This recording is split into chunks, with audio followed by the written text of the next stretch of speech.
Hello friends, welcome back to my YouTube channel live life with Rachna. तो आज मैं कोई ब्लॉग लेकर नहीं आई हूँ और मैंने जैसा आप लोगों से प्रॉमिस किया था शुरू के वीडियो में, मैंने बोला था कि जब मेरे चैनल पर 500 सब्सक्राइबर्स कंप्लीट हो जाएंगे इसके बाद मैं अपना इंट्रोडक्शन दूंगी। मैं अपना इंट्रोडक्शन का ही ये वीडियो बनाया है आज। और वैसे तो देखिए, मुझे स्टार्टिंग में दे देना चाहिए था इंट्रोडक्शन, लेकिन मैंने क्यों नहीं दिया, क्या रीजन है, ये आप जब मेरा ये पूरा वीडियो देखेंगे ना तब आपको ये समझ में आएगा। तो प्लीज पूरा देखिएगा। तो सबसे पहले तो आता है नाम, और नाम तो जैसा कि आप लोगों को पता ही है, रचना नाम है मेरा। नाम के बाद फिर आता है कि कहाँ से मेरा बॉर्न एंड ब्रॉट अप हुआ है। तो मैं वो आपको क्लियर कर देती हूँ कि मैं यूपी से बिलोंग करती हूँ। और यूपी में जो कानपुर शहर है, आप लोगों ने सुना ही होगा, कोई छोटा शहर नहीं है। तो कानपुर में भी एक पास में स्मॉल टाउन है, वहां से मैं बिलोंग करती हूँ। और उस टाउन का नाम मैं अभी नहीं बताऊंगी, मैं आगे की वीडियोस में आपको उसका भी नाम बता दूंगी। मैं जहां पर रही हूँ, बचपन मेरा बीता है, क्योंकि उसमें कोई छुपाने वाली बात नहीं है, पर मैं अभी नहीं बताना चाह रही हूँ। इसके बाद आता है मेरी मायके वाली जो फैमिली है, शादी के पहले। तो मेरे पेरेंट्स हैं, मेरा घर है वहां पर। तो मेरे पापा रिटायर्ड प्रोफेसर हैं और मम्मी मेरी होम मेकर हैं। और इसके बाद उनके 3 बच्चों में मैं सबसे बड़ी हूँ, और मेरे से छोटी मेरी सिस्टर है, और उससे भी छोटा भाई है। मतलब हम 3 भाई बहन हैं, जिसमें मैं सबसे बड़ी हूँ। तो ये तो हो गया मेरे मायके की फैमिली। और अब मेरी आती है एजुकेशन। तो एजुकेशन मेरी पूरी वही हुई है जहाँ की मैं रहने वाली हूँ। छोटे से शहर, क्या टाउन ही है। तो वहां पर मेरी स्कूलिंग भी हुई है और मैंने अपना कॉलेज भी वहीं पर कंप्लीट किया है। मैंने बीएससी किया हुआ है, फिर मैंने एमएससी किया हुआ है। तो मैंने ऑर्गेनिक केमिस्ट्री में एमएससी कंप्लीट किया है।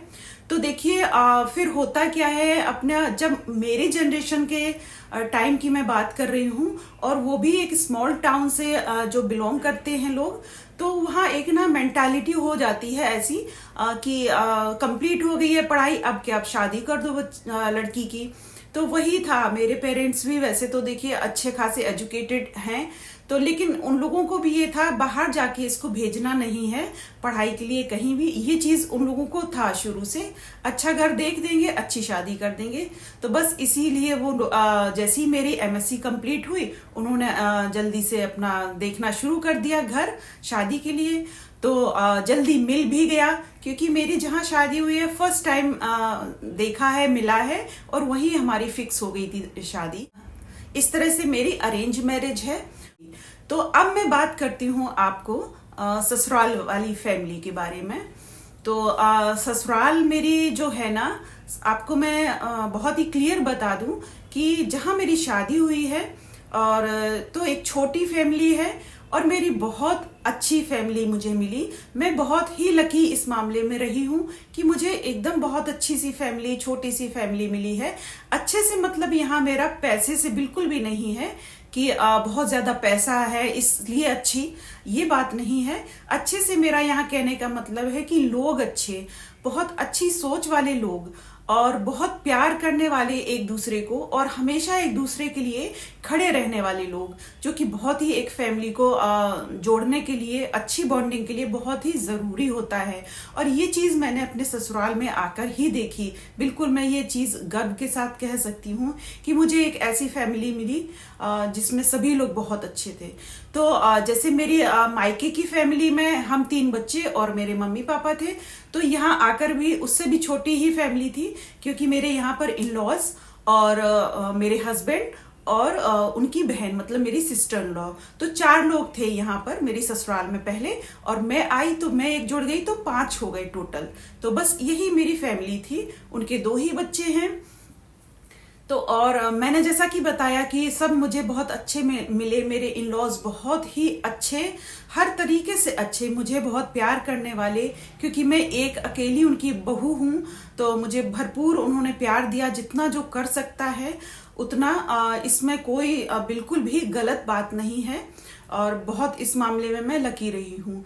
इसके बाद मेरी सिस्टर इन लॉ जो हैं वो मेरे हम उम्र ही हैं, तो वो भी बहुत ही अच्छी, मेरा बहुत अच्छा बॉन्ड है उनके साथ, जैसा कि आप लोग मेरे वीडियो में कई बार देखते हैं तो वो हैं।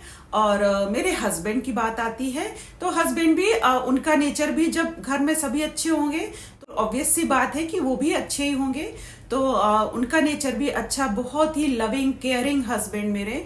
और बहुत पढ़ने में बहुत अच्छे रहे, मेरी जैसी मम्मी बताती हैं मदर इन लॉ कि वो थ्रू आउट टॉपर रहे हैं, स्कूल से लेके कॉलेज से लेके उन्होंने फिर बीटेक किया है, तो वहां भी वो टॉपर रहे, मतलब पढ़ने में बहुत अच्छे।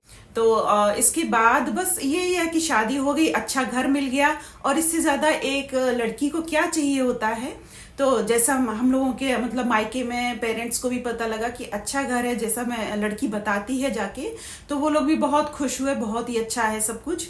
और कौन खुश नहीं होगा, किस लड़की के पेरेंट्स ये सुनकर खुश नहीं होंगे। तो वही था मेरे साथ भी।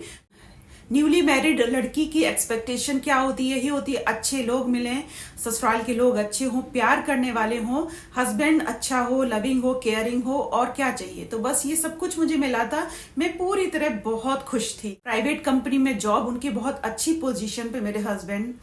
तो शादी के बाद मेरे हस्बैंड की पोस्टिंग ग्वालियर में थी, तो वहां मैं 4 साल रही हूँ। तो इन्हीं 4 साल के बीच में मेरा बेटा आया है 2 साल के बाद शादी के, और उसके 2 साल के बाद मेरी बेटी आई है। तो और बस मेरी फैमिली कंप्लीट हो गई बिल्कुल। एज डिफरेंस ना दोनों में बहुत कम था, और बस इसी तरह से जब बच्चे आ गए हमारी लाइफ में, तो हम और भी ज्यादा बिजी हो गए, वो अपने काम में, हम अपने काम में, और बस इसी तरह से पूरा दिन निकल जाता था। और मैं तो उस लाइफ को बहुत एंजॉय करती थी। काम बहुत ज्यादा होता था, छोटे बच्चों का, दोनों में एज डिफरेंस भी बहुत कम था, बच्चों का काम बहुत, हस्बैंड का काम, तो वो ऑफिस से आते थे, बस इसी तरह से बहुत अच्छे दिन मेरे निकल रहे थे। और मैं एक हाउस वाइफ या होम मेकर बनकर मैं पूरी तरह बहुत खुश थी, मुझे कोई किसी से कुछ भी शिकायत नहीं थी। तो वहां हम 4 साल ही रहे थे। तो 4 साल के बाद हमारा यहाँ दिल्ली में ट्रांसफर हो गया था, मतलब मेरे हस्बैंड की कंपनी का, तो हम यहाँ आ गए थे। इसके बाद बच्चों की स्कूलिंग, यहाँ पे हम लोगों ने स्कूल वगैरह देखा, एडमिशन करा दिया, बच्चे पढ़ने लगे, और वही डेली रूटीन हमारा लाइफ शुरू हो गया। जैसा कि होता है, हम मिडिल क्लास जितनी भी फैमिली होती हैं उनमें, सुबह उठो, बच्चों का टिफिन लगाओ, ये काम वो काम, हस्बैंड का काम, तो इस तरह मैं पूरे दिन बिजी रहती थी और बस अच्छे से खुश रहती थी, मुझे कोई वो नहीं था इतना। तो इसी तरह टाइम निकलता गया, बच्चे बड़े होते गए, और इसी तरह हम लोग थोड़े बहुत अप्स एंड डाउन आते हैं लाइफ में, वो भी आए, तो उससे कोई ज्यादा फर्क नहीं पड़ा, निकल गया टाइम जैसे भी।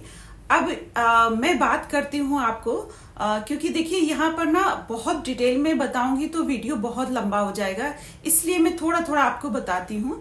बच्चे मेरे पढ़ने में हमेशा से ही बहुत अच्छे थे, क्योंकि देखिए उनके फादर अच्छे, और मैं भी पढ़ने में अच्छी थी, बहुत टॉपर ना सही तो कम नहीं थी, अच्छी खासी पढ़ने में अच्छी थी मैं। तो बच्चे बहुत अच्छे थे पढ़ाई में। तो उनको बेटे को आईआईटी में जाने का था, और बेटी का तो अभी छोटी थी, तो उसका अभी पता नहीं लग रहा था कि उसको क्या करना है आगे। जब मैं बात कर रही हूँ अपने बेटे की, उसका 12th हो गया, तो 12th के बाद वो फिर तैयारी करने लगा, उसे आईआईटी का था जाने का, और मेरे हस्बैंड को भी था, क्योंकि उनका भी सपना था कि आईआईटी में इसका हो जाए तो अच्छा है। तो बस हम लोगों ने अपना उसका पूरा ध्यान पढ़ाई पर, और एक टाइम तो ऐसा आया था क्योंकि एज डिफरेंस कम होने से, एक 12th में था और एक 10th में था, तो बहुत ज्यादा वो टाइम कितना ज्यादा वैसा होता है बिजी, और कहीं आना जाना कुछ भी नहीं, सब कुछ छूट गया था बिल्कुल। पर बच्चों को पहले करियर बन जाए ये हम लोग सोचते थे। तो बस इसी तरह से वो अपनी तैयारी कर रहा था, और बेटी उस टाइम थी 10th में, तो 10th के एग्जाम्स दे रही थी। तो वो इसलिए मैं ये बात बता रही हूँ कि जब वो 10th में थी उस टाइम आ गया था कोविड। तो कोरोना आने से क्या हो गया कि उसकी पढ़ाई पर बहुत ज्यादा फर्क पड़ा, और वही ऑनलाइन क्लासेस शुरू हो गई थी। तो उसी तरह से उसका 11th और 12th हुआ है उसी कोरोना पीरियड में, और बेटे की तैयारी हो ही रही थी, तो उसे एग्जाम देना था उसका, जो जेई का होता है, वो सब करने के बाद। तो अभी तो यहाँ इंडिया में तो 2020 में आया था कोरोना, मुझे याद है इसके एग्जाम चल रहे थे बेटी के मार्च में, तो वही फर्स्ट लॉकडाउन लगा था। तो जैसा कि आप लोगों को पता ही है, फर्स्ट लॉकडाउन में तो सबसे अच्छा मतलब एक तरह से हम लोगों ने फर्स्ट लॉकडाउन को एंजॉय किया था कि सब इतना टाइम कभी भी साथ में रहने का मौका नहीं मिला था। तो ये पूरी तरह से हम लोग साथ में इतना टाइम स्पेंड कर रहे थे, बच्चे और हस्बैंड थे साथ में, जो कि कभी भी इतना टाइम साथ में नहीं मिला था। और सभी लोग, मुझे तो ऐसा ही लगता है कि उस लॉकडाउन को ना एंजॉय ही कर रहे थे। देखिए ना, उस टाइम जो काम नहीं करते थे घर में हस्बैंड, वो भी काम कर रहे थे, हेल्प कर रहे थे, झाड़ू पोंछा हो रहा था, खाना बन रहा था इतना सारा, इतनी नई नई डिशेस उसमें ट्राई हो रही थी। तो बहुत अच्छे से टाइम सारा निकल रहा था। बर्तन धो रहे थे लोग, साथ में हस्बैंड भी काम करा रहे थे, और पूरे दिन हम लोग ना अपने घर में ही रहते थे, जैसा पता ही है सब लोगों को। तो इस तरह से ये तो टाइम निकलता गया। और ये कोरोना का भी ऐसा लगता कभी कि चला गया है, फिर लगता आ गया है। तो इस तरह से एक साल पूरा निकल गया था हम लोगों का। तो पहले लॉकडाउन में तो इस तरह से टाइम निकला। अब जब ये पूरा एक साल निकल गया, बेटी के एग्जाम्स भी इसी तरह हो गए। वैसे उसने स्कूल में जाकर ही दिए थे उस टाइम, पूरा मास्क वास्क लगा के और वो सब कुछ ना, सैनिटाइजर लेके, सारे प्रिकॉशन लेके, और बच्चों को अलाउड था। तो फिर वही उसके एग्जाम हो गए थे और इसी तरह से टाइम निकल गया। अब ये टाइम आया सेकंड वेव का, कोरोना का सेकंड वेव का जब टाइम आया है, तब 2021 और फिर से लॉकडाउन लगा है। तो ये आपको आगे बताने जा रही हूँ। 14 अप्रैल को मेरे हस्बैंड ने पहली वैक्सीन लगवाई थी, तो वो लगवा के आए थे। तो उन्होंने बोला था 1 दिन के बाद तुम्हारी लगवा देंगे। तो हम दोनों की वैक्सीन लग गई थी। अब हुआ उसमें क्या है कि 14 अप्रैल को शायद मेरी भी लग गई थी। तो उसके बाद वही डॉक्टर ने बोला था थोड़ा बहुत ना फीवर आ सकता है, और ऐसा कुछ भी नहीं है, ठीक हो जाएगा, दवाई खा लेना। तो हम लोगों ने कहा चलो ठीक है।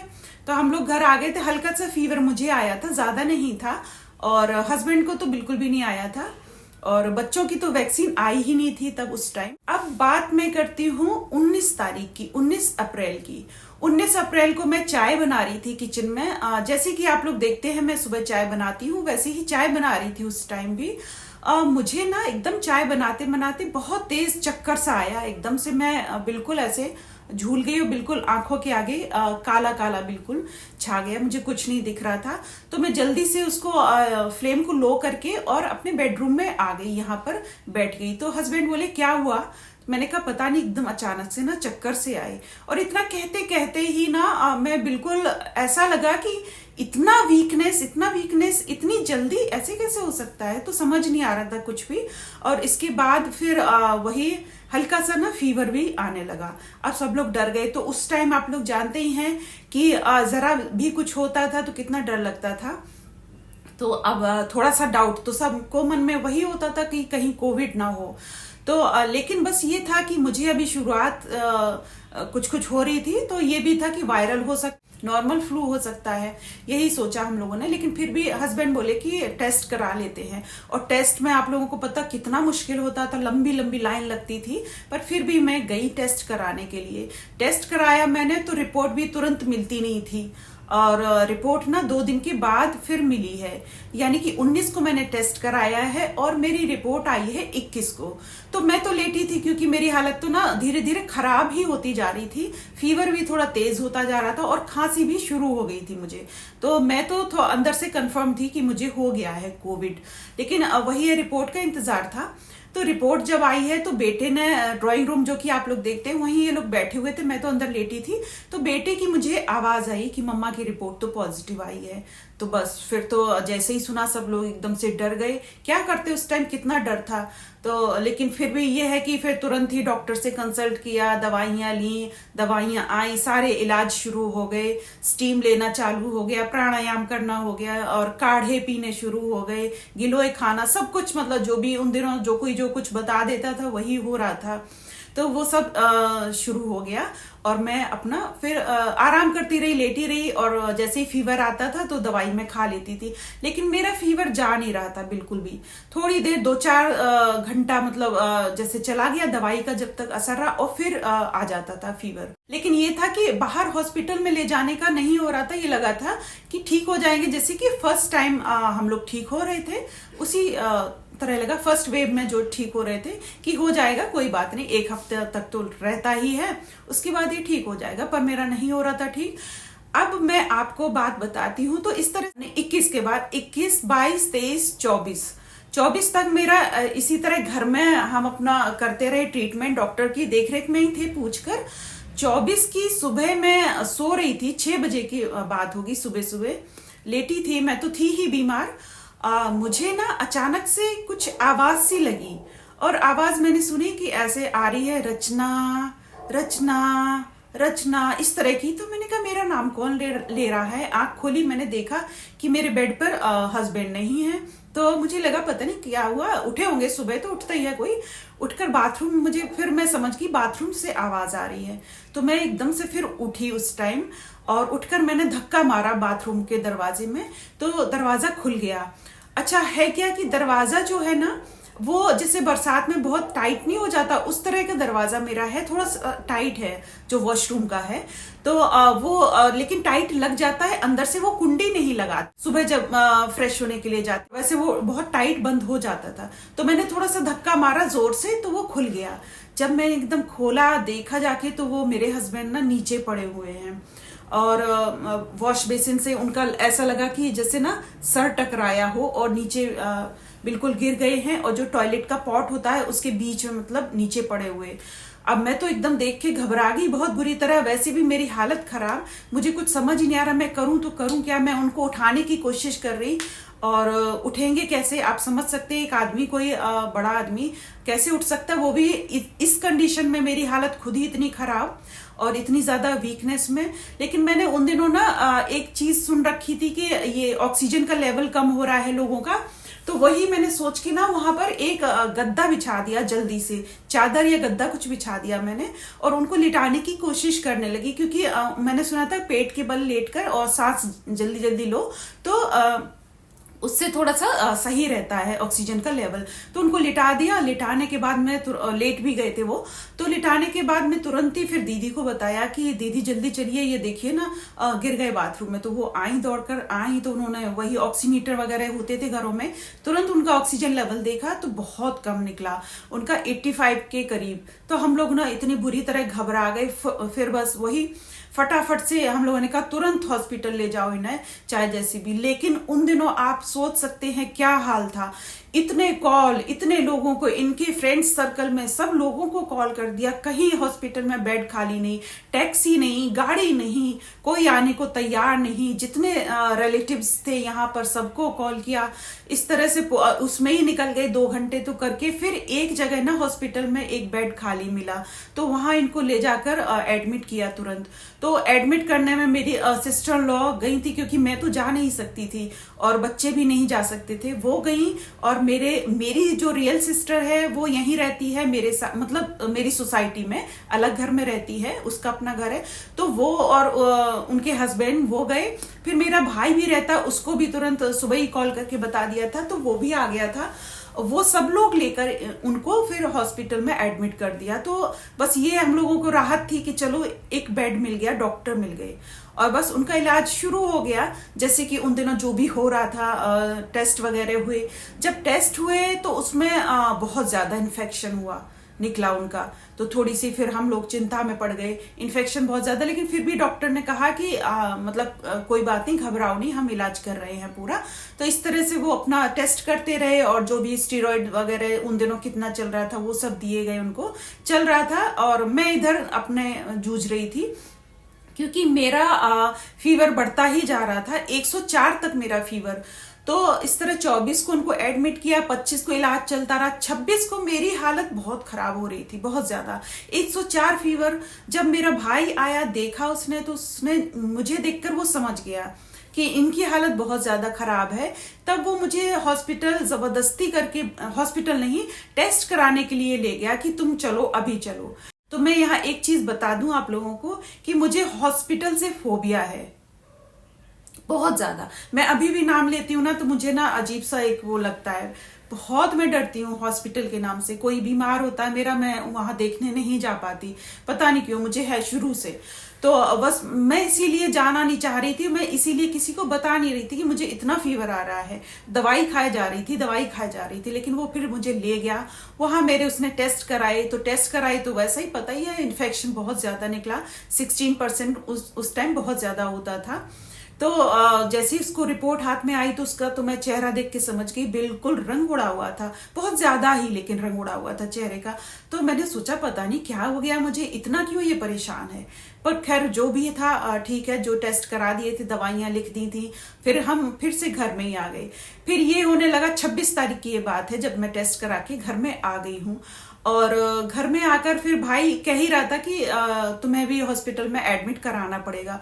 तो जहां मेरे हस्बैंड एडमिट थे वहीं पे हम लोग सोच रहे थे कि एक बेड मिल जाए खाली, तो मैं वहीं हो जाए। इन लोगों को मैनेज करने में थोड़ा सा ना आसानी रहती, अलग अलग होते तो बहुत ही मुश्किल हो जाती, कौन जाता कौन देखता। लेकिन वहां कोई जगह ही नहीं मिल रही थी। तो यही सोचते सोचते बस इसी तरह से टाइम निकल रहा था। 26 को मैं बस और इनका हस्बैंड का जैसे ही मुझे थोड़ा होश आता था तो बच्चों से पूछती थी कि बेटा पापा कैसे हैं, कुछ बात हुई क्या हॉस्पिटल से। तो बच्चे बोल देते थे कि हाँ बुआ का फोन आया था, मौसी का फोन, मौसा जी का फोन आया था, पापा स्टेबल है। तो मैं थोड़ा आराम से रहती, मैंने कहा चलो ठीक है, ठीक हो जाएंगे, कोई बात। फिर देखिए ये सब क्लियर हो गया था कि मेरे बच्चों को भी हो रखा है, होगा ही होगा, क्योंकि देखिए एक ही घर में रहते हैं तो ऐसा कैसे हो सकता कि कोई बचा रहे। सब कोई हो गया था, सब बीमार पड़े थे। पर हाँ बच्चों को थोड़ा माइल्ड था, मुझे सबसे ज्यादा था, और हस्बैंड को एसिम्प्टोमेटिक था तो पता नहीं चला, लेकिन उनका भी ज्यादा था। तो इलाज चल रहा था। अब अच्छा देखिए फिर है क्या, यहाँ सारा खाना पीना का ना मेरी जो सिस्टर है उसने संभाला था। तो उसने तो मेरे लिए इतना किया है कि वो तो मैं शब्दों में कह ही नहीं सकती, बहुत ज्यादा उसने मेरे लिए किया। तीनों टाइम का खाना बच्चों को देना, वो सब करके ला रही थी। तो 26 तारीख को भी वो इसी तरह लंच लेकर आई थी। तो लंच लेकर जब वो आई है बाहर, तो होता क्या था कि हम ना दरवाजा नहीं खोलते थे उस टाइम, क्योंकि अंदर तो नहीं आ सकते, हम सारे लोगों को कोरोना हो रखा है। और सिस्टर की फैमिली ठीक थी भगवान की दया से, और रहनी भी चाहिए, वो ठीक थी इसीलिए वो हमारे फैमिली को देख पा रही थी। तो हम सबने कह रखा था तुम बाहर ही रख दिया करो खाना, हम उठा लेंगे, तुम चले जाना। तो इस तरह से बच्चे उठा लेते थे खाना, हम लोग खा लेते थे। तो 26 तारीख को भी खाना वो लेकर आई है बाहर। तो उसने बच्चों ने दरवाजा खोला तो उसने बोला है कि मम्मी को बुलाओ बेटा। तो मैंने अंदर से सुना, मैंने कहा नहीं मैं नहीं आ सकती, मैं तो चल ही नहीं पा रही थी उस टाइम, मैं कैसे आऊंगी। लेकिन उसने कहा कि नहीं मम्मी को बुलाओ बेटा, कुछ काम है। तो अच्छा मैं किसी तरह से चल कर गई धीरे धीरे। जैसे ही उसने देखा है मुझे,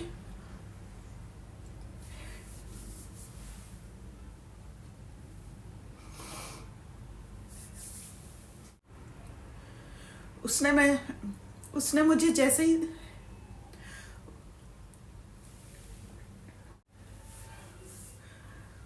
जैसे ही देखा है, वो बोली कि मुझे वो जीजी बोलती है कि जीजी जीजा जी नहीं रहे।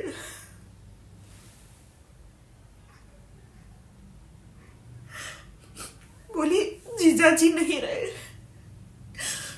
अच्छा, और मेरी हालत इतनी खराब, टाइम 104 फीवर, मुझे मेरा मतलब ना दिमाग ही काम नहीं कर रहा था। मैं उससे कह रही हूँ कौन सी जीजा जी, किसके जीजा जी। बोली कि मेरे जीजा जी। मैंने कहा क्या बात कर रही हो। बोली हाँ। बस वो कहकर चली गई रोती हुई। और मैं उस टाइम पता है आप लोगों को रो भी नहीं सकती थी। मैं उस टाइम चीख कर जोर से दहाड़ कर रोना चाहती थी, लेकिन पता मैं रो नहीं पा रही थी, रो भी नहीं पा रही थी। मैं रोना भी अपना रोका मैंने उस टाइम, क्योंकि मैं रोती अंदर से तो मुझे लगता मैं भी अभी चली जाऊंगी, और मेरी सांस उखड़ने लगती बुरी तरह। और मेरे बच्चे दोनों बिलख के रोने लगे। सब कुछ बिखर गया, एकदम से सब कुछ बिखर गया। मैं वहीं बैठ गई सोफे पर। मेरे एक साइड मेरा बेटा, एक साइड मेरी बेटी, दोनों रो रहे और दोनों मेरे आंसू पोंछ रहे। उस दिन मेरे बच्चे अचानक से बड़े हो गए। बच्चे मेरे एकदम से बड़े और समझदार हो गए। बोल रहे हैं मम्मा हम है ना, आप रोने। लेकिन मेरे बच्चों की हंसी चली गई, सहम गए। आज तक वो वाली हंसी नहीं आई उनके फेस पर। इस तरह इस कोविड ने एक बिल्कुल खुशहाल परिवार को बिखेर कर रख दिया।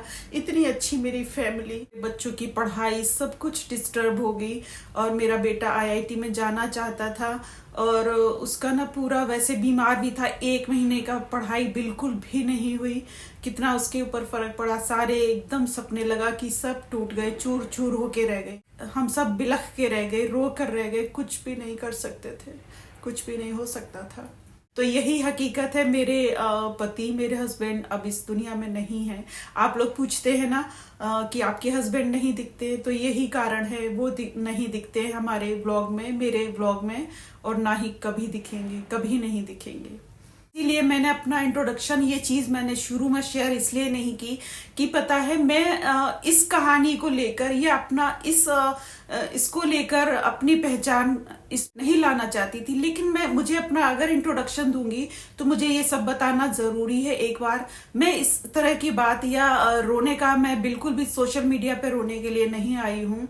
मैं रोऊंगी नहीं, मैं सोचा था। लेकिन हाँ, ये जब भी मैं सुनाती हूँ तो मेरे से कंट्रोल नहीं होता, पर मैं कंट्रोल नहीं कर पाती। मैं क्या करूं, बिल्कुल भी रोना मुझे आ ही जाता है। लेकिन मैं अपने वीडियोस में आगे नहीं रोऊंगी, ये मेरी प्रॉमिस है बिल्कुल भी। क्योंकि मुझे पसंद नहीं, मैं किसी अपने लोगों के सामने नहीं रोई हूँ, मैं अपने पेरेंट्स के सामने नहीं रोई हूँ। वैसे भी मुझे लगता है कि मेरे दुख की वजह से मेरे परिवार ने सबने आंसू बहाए हैं, सबकी आंखें नम हुई हैं। तो मैं किसी को दुखी नहीं करना चाहती। मैं उनके सामने आज तक कभी दुखी होकर गई नहीं। मैं उनको दिखाती हूँ कि नॉर्मल हूँ। बस यही है कि वो मेरा वीडियो ये देखेंगे तो बहुत रोएंगे, इसका मुझे बहुत कष्ट है। पर क्या करूं, यहाँ पर अगर मैं आई हूँ कुछ सोचकर यूट्यूब पर, तो मुझे एक बार बताना ही पड़ेगा। तो ये थी कहानी मेरी। तो मैं इस पहचान से यूट्यूब पर नहीं आना चाहती थी, और ना ही अभी भी मैं ये इस तरह का कोई भी व्यूज के लिए या किसी के लिए नहीं करूंगी। मुझे एक बार तो बताना था, वही बताया है मैंने यहाँ पर। मैं आपको इसके बाद आगे की कहानी आगे के वीडियो में बताऊंगी। एक वीडियो और इसका लेकर आऊंगी, जो कि मैं आगे की बताऊंगी कि कैसे मैंने अपने आप को संभाला है और क्या हुआ। मैं भी एडमिट हो गई थी उसी दिन। इस दिन मेरे हस्बैंड की बैड न्यूज मिली थी, उसी दिन मैं एडमिट हो गई थी। तो 15 दिन मैं एडमिट रही हूँ। तो उस सब के बारे में बताऊंगी मैं कि कैसे क्या मैंने अपने आप को संभाला है, किस तरह से। ये आपको जरूर मोटिवेट करेगा, इसलिए बताना जरूरी है। और मुझे फाइनेंशियल किस तरह से कौन सपोर्ट करता है, ये सब चीज भी मैं लेकर आऊंगी। और उसके बाद मेरे हमेशा नॉर्मल व्लॉग ही आएंगे। मैं इस टॉपिक पर बात नहीं करूंगी बिल्कुल भी। और मेरे हस्बैंड मेरे साथ जरूर नहीं है, दिखते नहीं है, लेकिन वो मेरे साथ हैं, हमेशा मेरे साथ है और रहेंगे। उनकी जगह कोई नहीं ले सकता। और एक चीज और है यहाँ पर कि उनके जाने के बाद मैं क्या पहनती हूँ, मैं क्या खाती हूँ, मैं कैसे रहती हूँ, मैं हंसती हूँ, मैं रोती हूँ, मैं क्या करती हूँ, इन सब का मतलब इन सब को डिसाइड करने का अधिकार मैंने किसी को नहीं दिया है कि क्या करना चाहिए, क्या नहीं करना चाहिए। इस सब का अधिकार केवल मुझे और मुझे है। मैं जो चाहती हूँ, जो मुझे सही लगता है, वो मैं वही करूंगी। मैं किसी के कहने पे नहीं करती हूँ। हाँ, अपनी फैमिली की बात जरूर मानती हूँ। मेरे हस्बैंड के जाने के बाद मेरा जीवन साथी जरूर मैंने खोया है, लेकिन मैं बिल्कुल वीक नहीं हूँ, बिल्कुल भी नहीं हूँ। मैं अकेली नहीं हूँ, मेरे साथ पूरी फैमिली है, मायके की, ससुराल की, और मेरे सबसे जो सपोर्ट सिस्टम मेरा बच्चे हैं। तो मैं अकेली नहीं हूँ, बिल्कुल भी अकेला नहीं मानती। और मैं किसी से डरती भी नहीं हूँ, कभी नहीं। मैं और वैसे स्ट्रांग थी हमेशा से ही। हाँ, ये है कि मैंने बहुत रिस्पॉन्सिबिलिटी नहीं ली थी, घर की ना बाहर की, कुछ भी आराम से मस्त रहती थी। वो थोड़ा सा चेंज हुआ है नेचर में, थोड़ा सा तो होगा इस तरह का। जब आपके जीवन में हादसा हो जाएगा, तो मैं वीक किसी तरह से नहीं हूं। और मेरा मानना है कि कोई भी औरत कमजोर बिल्कुल भी नहीं है। पढ़ी लिखी औरत अगर है तो वो कमजोर कहाँ से हुई, बिल्कुल भी नहीं है। हर कोई अगर साथ छोड़ दे, हम तब भी सरवाइव कर सकते हैं, बिल्कुल पूरी तरह से। और हाँ, सपोर्ट मिलता है तो बहुत ही अच्छी बात है। और बच्चे हमारे साथ हैं, तो बस मैं आपको आगे की कहानी आपको नेक्स्ट ब्लॉग में लेकर आई। ब्लॉग्स में मेरे हस्बैंड का नाम भी अब मैं ले सकती हूँ, क्योंकि मैं अभी तक उनका कुछ इसीलिए नहीं बताती थी कि अगर बताऊंगी तो जब तक मैंने ये बताया नहीं है कि वो कहाँ है, कैसे हैं नहीं है, तब तक मैं कैसे उनका नाम लूं। तो उनका नाम आएगा, पर मैं इस तरह की कोई भी ये कहानियां सुनाकर मुझे नहीं व्यूज लेना है बिल्कुल भी। जो भी मैं बात करूंगी तो उनकी अच्छी ही बात करूंगी। मेरे पास उनकी बहुत सारी मेमोरीज हैं, बहुत अच्छी मेमोरीज है, और मैं 20 साल उनके साथ रही हूँ। जो 20th एनिवर्सरी आने वाली थी नवंबर में, वो मैं कंप्लीट नहीं कर पाई थी। तो जो 19-20 साल में उनके साथ रही हूँ, प्राउडली कह सकती हूँ कि मैंने जो 20 साल उनके साथ जिए हैं, मैंने 50 साल उनके साथ जी लिए थे। इतनी मैं खुश थी उनके साथ, इतने वो अच्छे थे मेरे लिए। तो इसलिए मैं आगे की लाइफ बिल्कुल अच्छे से निकाल लूंगी। वो मेरे साथ हमेशा हैं और हमेशा ही रहेंगे। और मैं जो एक शब्द बोला जाता है, वो शब्द मैं अपने आप को ना कभी बोलती हूँ, ना किसी को बोलने देती हूँ। मैं अपने पति की पत्नी हूँ और हमेशा रहूंगी। और हाँ, मैंने आपको अभी तक उनका नाम नहीं बताया है, तो मेरे हस्बैंड का नाम अनुराग है। अनुराग ही रहेगा मेरे पति का नाम, और मैं उनकी पत्नी हमेशा रहूंगी, हमेशा। तो बस ये थी मेरी कहानी। तो बस अभी आज का वीडियो मैं यहीं पर एंड करती हूँ। और अभी आप लोगों से ये तो मैं नहीं कह सकती हूँ कि कहानी अच्छी लगे तो लाइक शेयर सब्सक्राइब करिएगा। कहानी तो अच्छी बिल्कुल भी नहीं थी, लेकिन हाँ, फिर भी आप लोगों को अगर लगता है तो लाइक शेयर और सब्सक्राइब कर दीजिएगा। और मैं यूट्यूब पर क्यों आई हूँ, इस सब का भी रीजन मैं आपको आगे बताऊंगी, सब कुछ बताऊंगी डिटेल में। तो एक वीडियो में अभी ये पॉसिबल नहीं था। आगे 1-2 वीडियो और बनाऊंगी इसी टॉपिक पर। फिर आपको नॉर्मल हमारे ब्लॉग्स मिलेंगे और बहुत कुछ देखने को मिलेगा, क्योंकि मैं जब यहाँ आई हूँ कुछ सोच कर ही आई हूँ। तो मैंने आज आपको सब कुछ बताया अपने हस्बैंड के बारे में। तो उनकी एक फोटोग्राफ तो आपको दिखाना बनता है, वो चलिए मैं दिखाती हूँ। और वैसे तो उनके साथ मेरी बहुत सारी फोटो है जो कि मैं आगे शेयर करती रहूंगी। और चलिए मैं दिखाती हूँ आपको अपने हस्बैंड की फोटोग्राफ। तो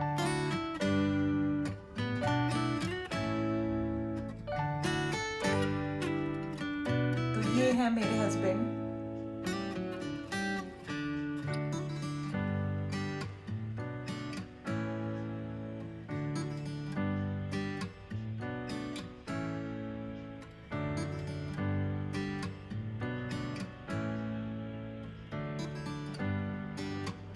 मिलती हूँ नेक्स्ट वीडियो में। लाइक शेयर और सब्सक्राइब कर दीजिएगा। Thanks for watching.